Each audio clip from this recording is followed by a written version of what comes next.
কাজেই বুজুর্গদের যত মাজার আছে, বুজুর্গদের যত কবর আছে, সেই কবরগুলোকে যারা পাকা করেছে অনেক বড় গুনাহের কাজ করেছে।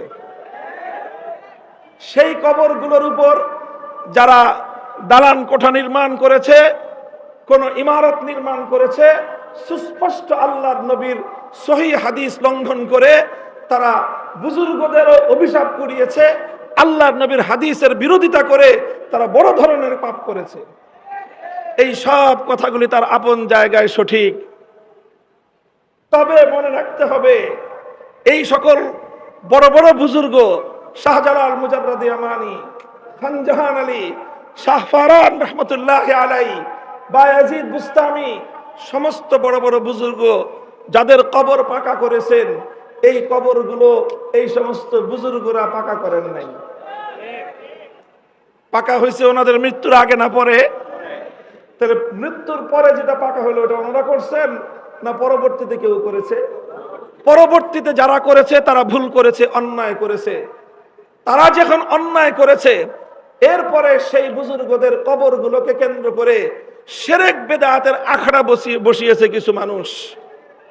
কাজেই এই ক্ষেত্রে আল্লাহর পয়গম্বরের সিরাত অনুযায়ী আমাদের কর্মপন্থা হতে হবে, আমাদের এই সকল কবরগুলো থেকে শিরক এবং বিদআত নির্মূল করতে হবে, এমন ভাবে করতে হবে যেন মানুষ বিভ্রান্তির শিকার না হয়।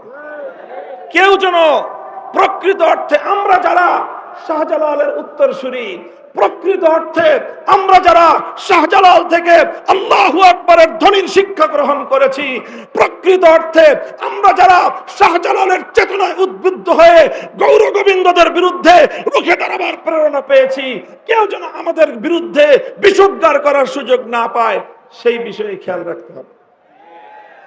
এই জন্য বুজুর্গদের কবরগুলোর সঙ্গে এমন কোন আচরণ করা যাবে না যাতে সাধারণ মানুষ, মূর্খ মানুষ, অজ্ঞ মানুষরাও মনে করতে পারে যে ইনারা বুজুর্গদের সঙ্গে বেয়াদবি করতেছে। এমন কোন আচরণ করা যাবে না।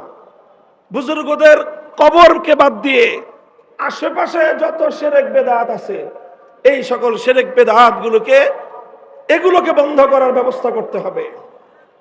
যারা গাঞ্জা খায়, বড় বড় বুজুর্গদের কবরে এই গাঞ্জাখুরি বন্ধ করতে হবে। নারী পুরুষের অবাধ মেলামেশার যে আয়োজন করে বুজুর্গদের কবরগুলোকে যারা অপবিত্র করছে, সেই অপবিত্র কর্মকাণ্ড বন্ধ করতে হবে। এই সকল কর্মকাণ্ড বন্ধ করার জন্য আমাদেরকে ধীর স্থির ধারাবাহিক পদক্ষেপ নিতে হবে। সরকারকে বলতে হবে পদক্ষেপ নেন। আপনারা তো এখন দাবি করেন জনগণের সরকার। এই দেশের অধিকাংশ ধর্মপ্রাণ মুসলমান সমস্ত বুজুর্গদের কবরকে কেন্দ্র করে সংগঠিত শিরক বিদআতের আখড়াকে তারা পছন্দ করে না। কাজেই এই সকল অপকর্ম বন্ধ করেন, বুজুর্গদের কবরগুলোকে এই নোংরামির হাত থেকে রক্ষা করেন। এই সমস্ত বুজুর্গানে দ্বীন শাহজালাল মুজাররদি আমানি, শাহ ফারান রহমতুল্লাহ আলাইহি, খানজাহান আলী রহমতুল্লাহ আলাইহি, বায়াজিদ বুস্তামি রহমতুল্লাহ আলাইহি, আমার প্রস্তাব হলো এই সকল কবরগুলো, এই সকল মাজারগুলোকে কেন্দ্র করে যেই অপচক্র, যেই সকল শিরক বিদআতের নোংরামির আখড়া গড়ে উঠেছে, এগুলোকে উপড়ে ফেলে, এগুলোকে উৎখাত করে প্রত্যেকটা মাজারের মধ্যে হাক্কানি মাশায়েখদের খানকাহ কায়েম করা হোক। খালি ভেঙে দিলে হবে না, সাদের আখড়া ভেঙে দিলে কাজ শেষ হবে না। প্রত্যেকটা কবরের সেখানে খানকাহ কায়েম করে হাক্কানি সিলসিলার মাশায়েখদেরকে বসায় রাসূল আকরাম সাল্লাল্লাহু আলাইহি ওয়াসাল্লামের মওদু'এ কর্মসূচি তাজকিয়া এবং ইসলাহের কাজ সেখান থেকে শুরু করতে হবে। বায়াত করেন, কাকে কোন মাজারে বসাবেন ঠিক করেন। কাকে কোন মাজারে? শাহজালাল মুজাররদি আমানির মাজারে এমন এক বুজুর্গ দিবেন যিনি শুধু তাসবিহ জপে না, শাহজালাল মুজাররদি আমানির মতো গৌর গোবিন্দের বিরুদ্ধে জিহাদেও যেতে পারে। আর বাকিগুলো আপনারা করেন। আমি একটা কথা বলে দিলাম, সেগুলো ইনশাআল্লাহ উলামায়ে কেরাম আমরা এইভাবে কাজ করব। কথা ঠিক?